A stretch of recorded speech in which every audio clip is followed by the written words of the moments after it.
I'd had this chronic determination to become famous because I wanted to be lovable and I wanted to, quite frankly, get laid. Yeah. You know, I had no confidence in the London cruising scene whatsoever. Yeah.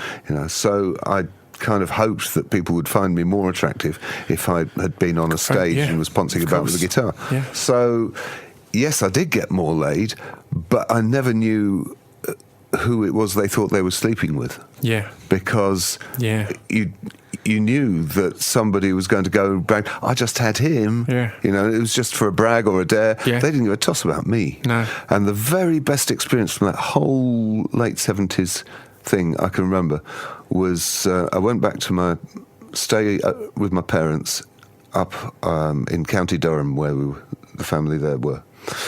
And I went out to a nightclub in Newcastle, and there was this really attractive boy in his late teens, 19, 20, something like that, dancing on his own on the dance floor. And I went and danced with him, and we hit it off. Yeah. And I bought him a drink. He took me back to his flat. We had a wonderful night, just gentle and tender and pleasant and affectionate. And in the morning he said, so, what do you say your name was? Yeah, that's perfect. And he had no idea what I did for a living or who I was out there in the world. He didn't know what I did. And again, that must have been hugely rewarding for you, because the you as a teen, as the nervous, awkward teen, is who pulled that night. Essentially, not Tom Robinson on stage, not the Tom Robinson you tried to escape by becoming that person on stage, was the one that went out there and pulled this handsome young man. You know? Yeah, that was just so rewarding, so gratifying, so enormously touching to have been liked for my own sake. And we spent a weekend together up there and sharing time, going out for meals, doing things. And he came to see me off on the train and cried on the platform. And it was just... Wow.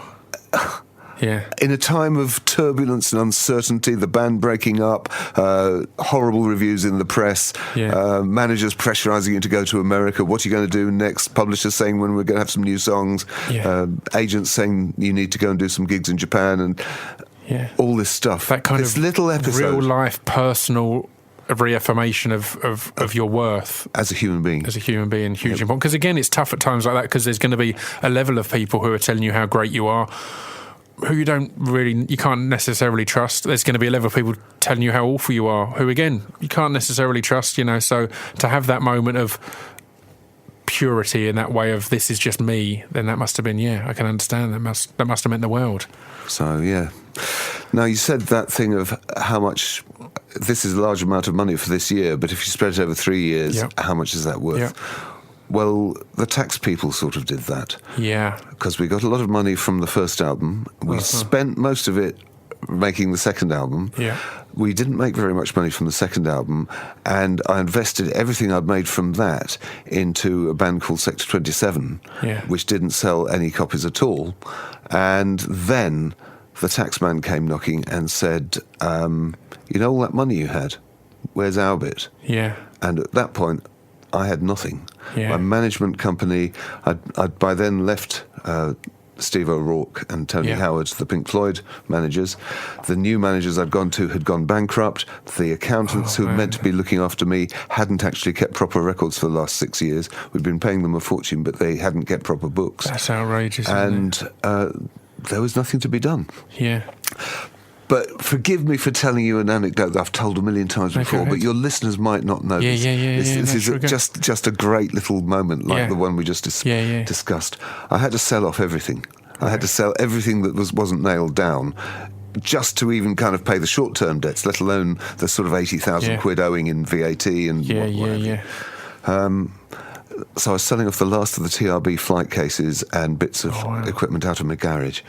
And these two guys in combat fatigues with long dreadlocks and kind of Barbadian accents came to look over the stuff, kind of looking it over rather disdainfully and kissing their teeth. And one of them looked at the TRB logo on the side of the one of the flight cases and said, Tom Robinson said, what happened to him?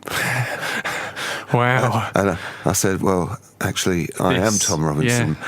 And this guy said, oh, well, you know, just divest yourself of all this. You don't need this. You'll come back, and when you do, you'll be able to buy whatever you need then. You know, you don't need all this shit. You'll come back, don't you worry. I said, well, sure, look at Eddie Grant. He said, I am Eddie Grant. That's perfect. I mean, I've dined out on that story 1,000 times, but it still makes me chuckle, even though it really happened. Sometimes, beautiful. Sometimes I think I made it up, but no, it did actually happen.